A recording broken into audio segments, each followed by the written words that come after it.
Alright, Shalom. First and foremost, I want to give all praises, honor, and glory to Yahweh Ba'Shem Yahushai, Ba'Shem Rakapadash. Double honors to the apostles and elders of Great Millstone who rule well and teach well. Peace and blessings to the elect sincere brothers of Israel that's pushing this word in all truth and sincerity. Alright, this lesson is going to be about, the building of the house of David and the power that we're going to be given through the spirit of and power of Yahweh Ba'Shem Yahushai. And the transitioning of, this wicked kingdom to the righteous kingdom being set up. Alright, I'm going to start with reading Obadiah, chapter 1, of course, verse 15. It says, "For the day of the Lord is near upon all the heathen, as thou hast done, it shall be done unto thee. Thy reward shall return upon thine own head." Alright, so all the other nations that have dealt treacherously with the nation of Israel, they're going to get it. Alright, they're going to get the payback. Revenge is written in the scriptures. Eye for an eye, tooth for a tooth. Alright, verse 16. "For as ye have drunk upon my holy mountain," his holy mountain is Israel. Alright, "so shall all the heathen drink continually. Yeah, they shall drink, and they shall swallow down, and they shall be as though they had not been." Alright, verse 17. "But upon Mount Zion shall be deliverance, and there shall be holiness, and the house of Jacob shall possess their possessions." Alright, so Mount Zion is talking about Israel again. The house of Jacob, Jacob's name was later turned to Israel. Alright, so the only people that are going to be delivered is the elect of Israel. But you also have to keep in mind that not all Israelites shall be saved. Alright, the wicked of Israel, the 2/3, according to Zechariah the 13th chapter, they're going to be put down. Alright,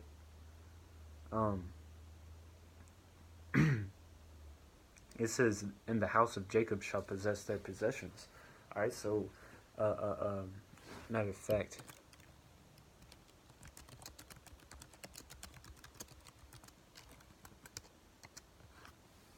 Daniel chapter 7 verse 18, it says, "But the saints of the Most High shall take the kingdom and possess the kingdom forever, even forever and ever." Alright, so the saints, which are Israelites, alright, they're going to run through and take everything that these nations have. Alright, because right now they have all the gold and all the riches. Alright, all the resources, oil, land, cattle, sheep, all the factories, which are polluting it because they're doing it in wickedness. But we're going to take all the resources back and show and deal with it righteously. Alright? And it says the saints of the Most High shall take the kingdom. Alright? "The house of Jacob shall possess their possessions." So they're going to be a spoil. Alright? A spoil of war is something, you kill all the inhabitants of that land, and then you take that land and all the resources that are in it. Just like Esau did here in America. That already belonged to the tribe of Gad, Reuben, Issachar, and along with the rest of the northern tribes that were already here, and the western world. Esau came over, killed them, took all the resources. So it's going to be flipped back. Alright? We're going to take it from Esau and the rest of these nations. But we're going to start with the border of wickedness, man, which is Esau. Alright?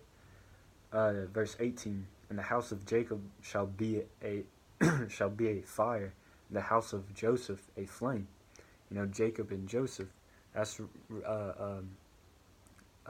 symbolic for the northern tribes and the southern tribes. They're going to come together under Yahushai. It says they shall be a fire and a flame, and the house of Esau for stubble. So that's symbolic, saying, we're going to burn up Esau, man. Esau's going to be left to stubble, and we're going to devour him. All right, just like a campfire does. If you ever went to a bonfire, man, that big bonfire gets hot as shit. There's nothing left but stubble. All right, Esau is gonna be the stubble. We're gonna be that bright burning fire, man. All right, it says, and they shall kindle in them and devour them, and there shall not be any remaining of the house of Esau, for the Lord hath spoken it. So Esau is going to be wiped out. All right. And they of the south shall possess the mount of Esau, and they of the plain the Philistines, and they shall possess the fields of Ephraim, and the fields of Samaria, and Benjamin shall possess Gilead. And the captivity of the host of the children of Israel shall possess that of the Canaanites, even unto Zarephath, and the captivity of Jerusalem, which is in Shepherad, shall possess the cities of the south. and saviors shall come up on Mount Zion to judge the mount of Esau, and the kingdom shall be Yahweh Ba'ashem Yahushai's. It shall belong to Yahweh. So, I mean, we're going to take our land back, man. And we're going to take it from you, heathen. Alright? This is Amos chapter 9, verse 11. And that day will I raise up the tabernacle of David that is fallen, and close up the breaches thereof, and will raise up his ruins, and I will build it as in the days of old. Alright? So this is a prophecy that has not taken place yet. Alright, because the house of David is fallen. Ever since the split of the two kingdoms, it's never been reunited. Alright? And it says, and I will raise up his ruins, and I will build it as in the days of old. Now, when the old house of David was built, to build up the kingdom of Israel, King David led the mighty men into different conquests, into different wars and battles, because he was running through, killing, different heathens, taking their land and taking their resources. Sometimes killing off everybody in the land and not taking the resources in that land. It's verse 12. Continuing on in this future prophecy, when the house of David is being built up, it says that they may possess the remnant of Edom. Alright, so that's proof that Esau is still alive. Alright, and in the future of the kingdom of Israel being built back up, Esau is going to be in captivity. Alright, continuing on, it says, and of all the heathen. So that's proof that these other nations, Moab, Ammon, Japheth, Ham, Put, so on and so forth, Elam, Ishmael, they're going to be put into captivity too. Alright, it says, which are called by my name, saith the Lord that doth this. Behold, the days come, saith the Lord, that the plowman shall overtake the reaper. Alright, which in modern terms, would mean, the slave shall throw the slave master, or the employees shall overtake the employer, or the supervisor. Alright, continuing on, it says, and the treader of grapes, him that soweth seed, and the mountains shall drop sweet wine, and all the hills shall melt. And the hills and mountains represent like government structures. They're going to melt, and they're going to drop sweet wine, which is blood. Alright? And I will bring again the captivity of my people of Israel. They shall build the waste cities and inhabit them. And they shall plant vineyards and drink the wine thereof. They shall also make gardens and eat the fruit of them. And that's plain. Alright? That's plain speech. Israelites are going to take the land and reap the benefits of that land. Alright? We're going to build our cities in those wastelands that we run through. Alright? Um, let's see. Let's see. Daniel 7 and 18. But the saints of the Most High shall take the kingdom and possess the kingdom forever, even forever and ever. All right. So when it says the saints shall take the kingdom, that means, you know, these other nations are going to be a spoil. All right. We're going to take the best women. All right. We're going to kill off all the men. All right. That aren't of any good use. And we're going to put the strong men into captivity as slaves and work for us, man. And we're going to take all your resources, gold, silver, all your riches, and we're going to melt all your precious jewels and you know, your precious stones, and we're going to make whatever we want out of them. All right? And we're going to hang up our art in our houses, and statues of us are going to be built. All right? And not these you know, your paintings like in that cathedral with naked Edomites painted as, you know, the saints. It's gonna be in righteousness. It's gonna be dark skinned brothers. You know, a family photo of the 144,000 with the Most High over us, and His Son Yahushua leading us. That's what's going to be painted in Jerusalem, man. You know, and our faces are going to be on the currency, you know, on the gold and silver and all the other metals. Let's see. This is Mark chapter 16, verse 17. It says, "And these signs shall follow them that believe. In my name, in my name shall they cast out devils. They shall speak with new tongues."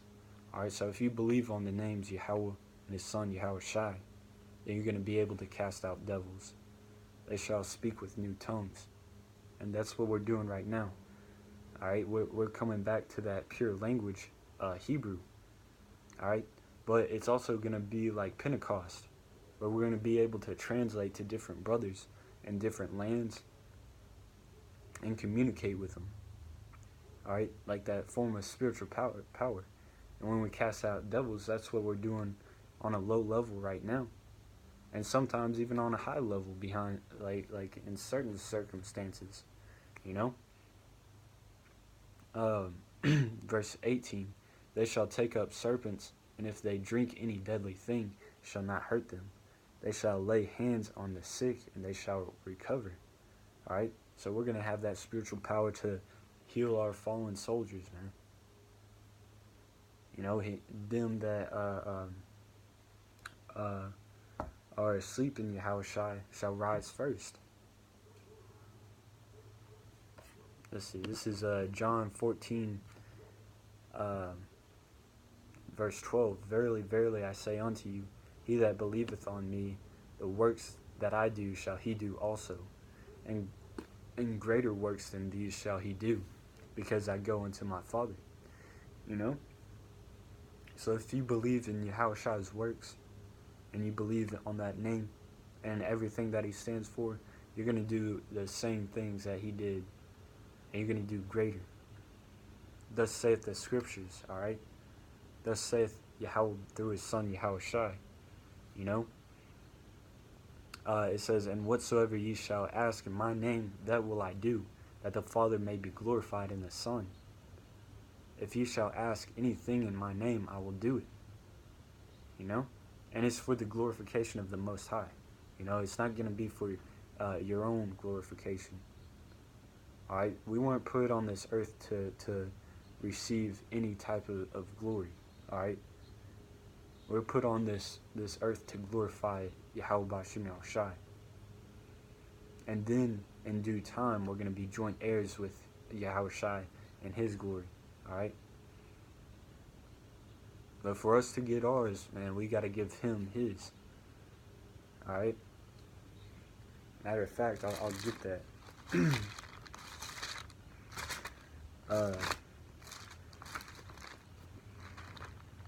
This is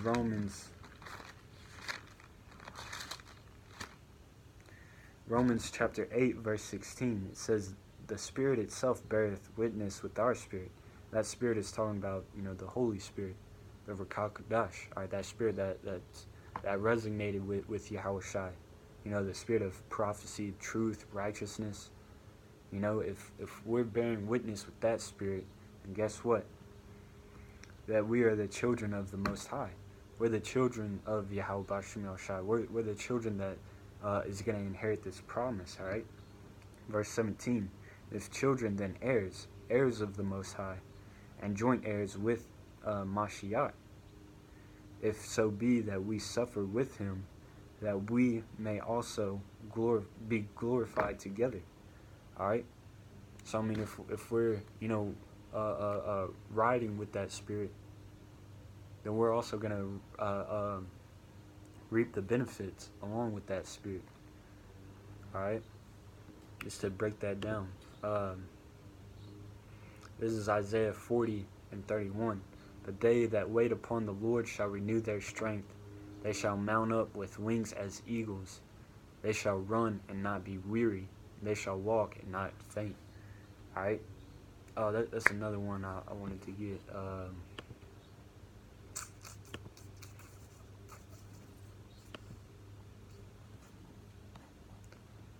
It's like it.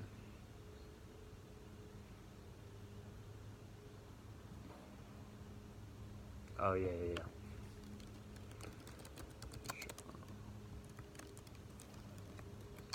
This is Proverbs 18 and 10. The name of the Lord is a strong tower. The righteous runneth into it and is safe. So, I mean, that's how we renew our strength, is run into that tower. That's our ultimate defense, is the name of Yahweh through his son Yahushua. Whenever these demons are attacking you and you feel overwhelmed in the spirit, all these different thoughts are going through your head, just go back to that strong tower, man. That's the chief cornerstone. That's our foundation. And then when you call upon that name, you start to pray, man. And all those demons start to flee. And then that's when you get on your counterattack. You call upon the name, you go into certain prayers that, first one, the one that Yahushua taught you. And then all the prayers, written in Proverbs and Psalms and different scriptures. Then you start, getting on that counterattack.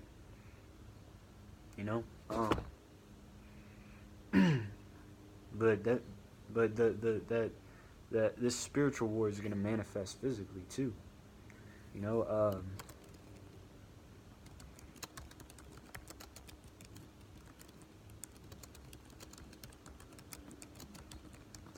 This is Jeremiah 16 and 16. It says, behold, I will send for many fishers, saith the Lord, and they shall fish them. And after will I send for many hunters. They shall hunt them from every mountain and from every hill and out of the holes of the rocks. So right now we're being those fishers. We're fishing for the elect, man. And then once all the elect are woken up, we're going to be hunters. All right? The Lord's going to turn those fishermen into hunters. And we're going to hunt down the wicked and enslave the remnant of these heathens. Alright? So with that, I hope this video was edifying and uplifting. Until next time, Shalom.